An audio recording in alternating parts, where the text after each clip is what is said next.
हमारे साथ मौजूद हैं, हमारी डॉक्टर हैं वजीहा जफ़र साहिबा, मोटिवेशनल स्पीकर हैं। वेलकम टू सुनो पाकिस्तान। डॉक्टर वजीहा इकबाल, कैसी हैं आप? अल्हम्दुलिल्लाह, I am good, thank you for having me in the show. ठीक है। अच्छा, अब हम देख रहे हैं कि जो अजीम ने सारा इंट्रो पढ़ा उसमें ये था कि वालिदैन और बच्चों में आए रोज़ दूरियां बढ़ती जा रही हैं। ये आप टेक्नोलॉजी कह लें, मोबाइल्स के साथ चिपटे रहना है, या फिर वैसे ही एक गैप हो चुका हुआ है और नॉलेज गैप और जनरेशन गैप बहुत ज़्यादा है। वालिदैन जो हैं वो बच्चों की जो ज़रूरियात है या आजकल जो टेक्नोलॉजी से मोहब्बत है उसको नहीं समझ पा रहे, और बच्चे जो हैं वो वालिदैन की जो चीज़ें हैं उनको नहीं समझ पा रहे। तो इसको बेहतर कैसे बनाएं? अच्छा, सबसे ज़्यादा इंपॉर्टेंट अगर मैं यहाँ शेयर करूँ ना, जैसे हम क्लासरूम में पढ़ते हैं ना, तो गुजरते टाइम के साथ हमारा सिलेबस चेंज होता है, नई चीज़ें ऐड होती हैं। जैसे अभी हम अपने टाइम से कंपैरिजन करें तो हमारे इस टाइम का सिलेबस तो ऊपर से गुजर जाए जो हमारे टाइम पे था, अगर उसको कंपेयर करें। इसी तरह पेरेंटिंग का भी सिलेबस होता है, ठीक है।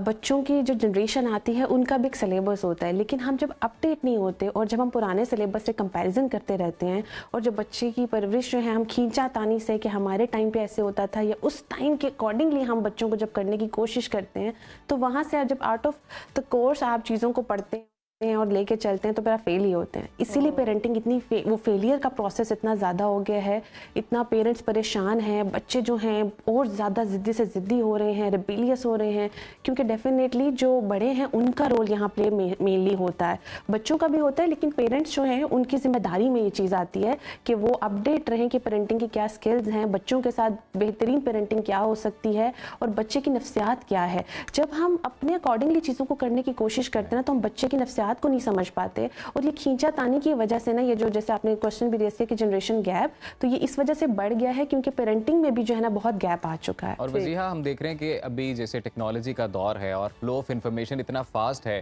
तो क्या ये भी एक बड़ी रीज़न है कि जो वालिदैन हैं वो किसी और दौर के हिसाब से सोचते हैं और बच्चे जो हैं वो बड़ा फास्ट मूव कर रहे हैं?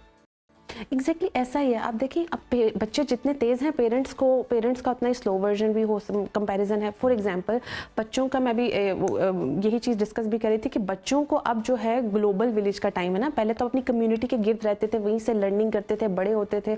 अब बच्चे जो हैं हर तरह की चीज़ उनके पास अवेलेबल है, हर तरह का एक्सपोजर अवेलेबल है। तो एक तो पेरेंट्स पेरेंटिंग करते हैं ना, स्क्रीन भी पेरेंटिंग कर रही है। इसी टर्मिनोलॉजी साइकोलॉजी की ही या पेरेंटिंग के अंदर ही इतनी टर्मिनोलॉजीज बच्चों को पता होती हैं जो हमने शायद कोर्सेज के बाद समझी होंगी। तो बच्चों की इंफॉर्मेशन ज़रूरत से ज़्यादा हो चुकी है, ये भी एक नेगेटिव पॉइंट है। वो एक्सपोजर जब ज़्यादा होता है तो आपका बचपना छिन जाता है और आपको लगता है आपको सब कुछ आता है, हमारे पेरेंट्स को कुछ नहीं आता। वो हालांकि इंफॉर्मेशन होती है, वो इल्म नहीं होता है, वो आपकी सिर्फ एक इन्फॉर्मेशन होती है, नॉलेज नहीं होता है वो। फिर आप इन्फॉर्मेशन को है हमेशा गलत यूज़ करते हैं जब वो आपकी नॉलेज की फॉर्म में, आप तक एक्सपीरियंस की फॉर्म में नहीं पहुँचती। हम देख रहे हैं बहुत टेक्नोलॉजी फास्ट वर्क कर रही है, और जो न्यू जनरेशन है वो उसी तरह फास्ट उसको लेकर चल रही है, लेकिन जो पुरानी जनरेशन है या हमारे पेरेंट्स हैं वो इस चीज़ को एक्सेप्ट नहीं कर पाते। वो पुरानी टेक्नोलॉजी से अभी थोड़ी सी मोहब्बत करते हैं, तो फिर वो टेक्नोलॉजी चेंज हो जाती है और नई टेक्नोलॉजी में डेवलप हो जाती है, तो वालिदैन इससे नाए होते हैं, और वो बच्चों पर भी इसी वजह से बेजा सख्ती भी करते हैं, गुस्सा भी करते हैं कि नहीं ये चीज़ यूज़ नहीं करनी, AI आ गई है तो उसको नहीं देखना। अब AI के फ़ायदे भी हैं, नुकसानात भी हैं, तो ऐसे में पेरेंट्स को क्या करना चाहिए?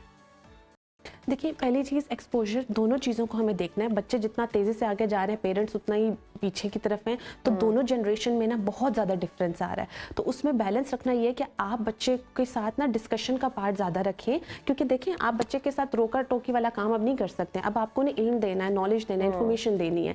आप बच्चों, अब ज़्यादातर जो पेरेंट्स हैं ना, बच्चों के साथ जितनी ज़्यादा कम्युनिकेशन रखते हैं, डिस्कशन रखते हैं, उनको प्रोज एंड कॉन्स बताते हैं कि ये चीज़ हम क्यों रोक रहे हैं या इसका नुकसान क्या है, बच्चे फिर समझते हैं। रेदर देन कि आप डिसिप्लिन कर देना, जैसे वो इन्वायरमेंट एक क्रिएट कर लेते हैं कि आपने करना ही नहीं है, उसमें फिर बच्चे छुप के कर रहे होते हैं वो चीज़ें। तो सबसे बेहतरीन मैंने जो देखा है ना, जो चीज़ वर्क करती है रिलेशन के अंदर पेरेंट्स और बच्चे के, वो कम्युनिकेशन है। और कम्युनिकेशन भी करने से पहले बहुत ज़रूरी है। जैसे हम प्रोफेशनल्स भी क्या करते हैं, पहले सामने वाले की बात पूरी समझ लेते हैं कि वो चाह क्या रहा है। जब आप अपने अकॉर्डिंगली हर चीज़ को समझाते हैं ना, तो ये भी ज़रूरी नहीं है कि जो आप बता रहे हैं वो भी अप टू द मार्क है कि नहीं। तो जब आप सुनते हैं तो आपको भी आपकी सुनने की सलाहियत, आपको जो है समझने की सलाहियत आपके अंदर पैदा करती है।